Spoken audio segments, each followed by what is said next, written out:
Presumably you've heard about the movements to repeal the Eighth Amendment at this point.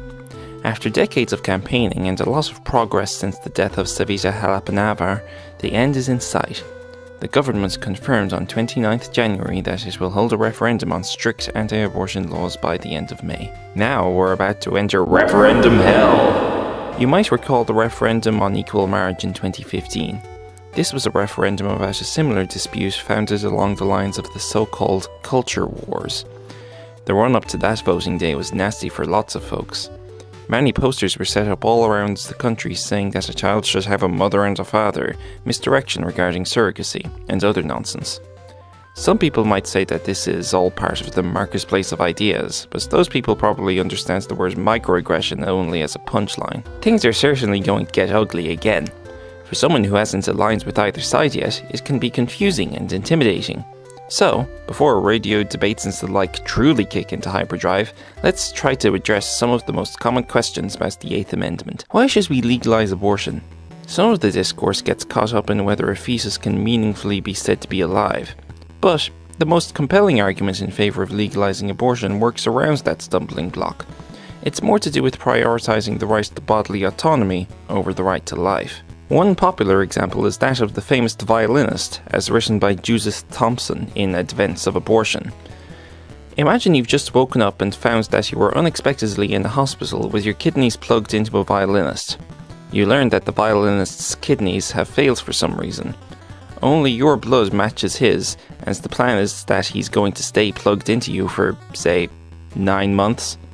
So, fanatics of the violinist kidnapped you and plugged him into your kidneys somehow. When you ask the doctors to unplug you, they say that the situation is unfortunate, but to plug you out would be to kill the violinist, as they can't do anything to bring about someone's death.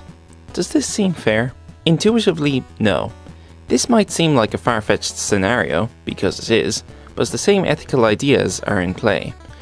The reason we are uncomfortable with the idea of having someone else plugged into our vital organs is that this would be a violation of our bodily autonomy. The reason we'd be frustrated or upset by the doctor's response is that they would be prioritizing the right to life over the right to bodily autonomy. This order of priorities doesn't make any meaningful sense because it doesn't apply in the real world.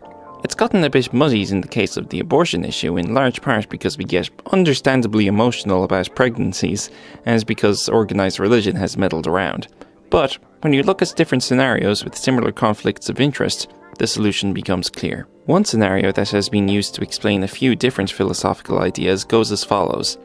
A doctor has a patient who needs a liver donated in the next few days or he will die. There are no donations, but the doctor's neighbour has a perfectly functioning liver and won't die if she loses it. Is it okay for the doctor to take her neighbour by surprise, cut her open without permission, and steal the liver? Of course not. You can't ever take someone's organs without their consent because that would be a violation of bodily autonomy. This doesn't change if someone's life is at risk, because the right to bodily autonomy is prioritised above the right to life. In fact, even if the neighbour in that situation was dead, the doctor still wouldn't be allowed to take her liver unless she has given consent. This is what feminists mean when they say they have less rights than a corpse. A less philosophical reason to be pro-choice is that there isn't always a safe and responsible way to care for the child of an unwanted pregnancy. The adoption system is flawed. The child might not be looked after properly.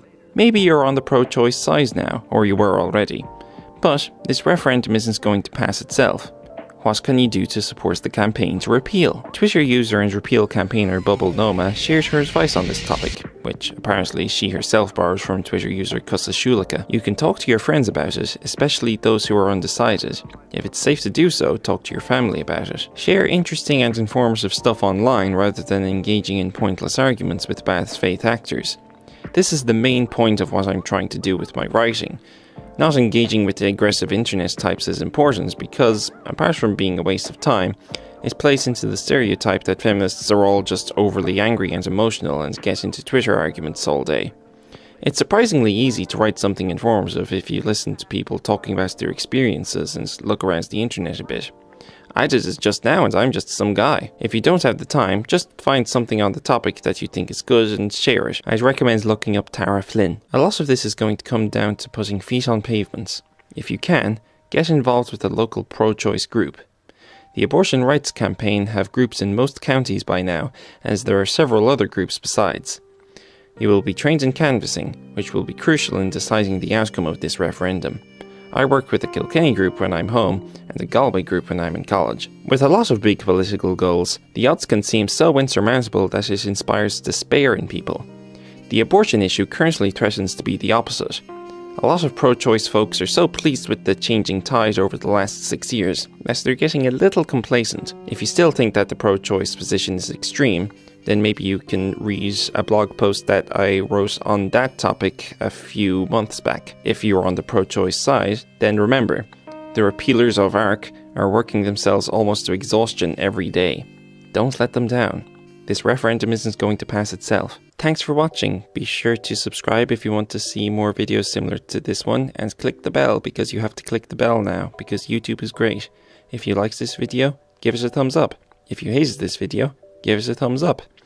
I'd also like to thank my patrons on Patreon: Bernadette Gagon, Kathy Brennan, not the turf, Ironic Snap, Jesse, Runa, Sophie Lobel, and Tanya Cody. If you'd like to support my writing and videos, you can join them on Patreon and throw some money in my hat. And you can leave your thoughts in the comments above. That's all. Thanks very much.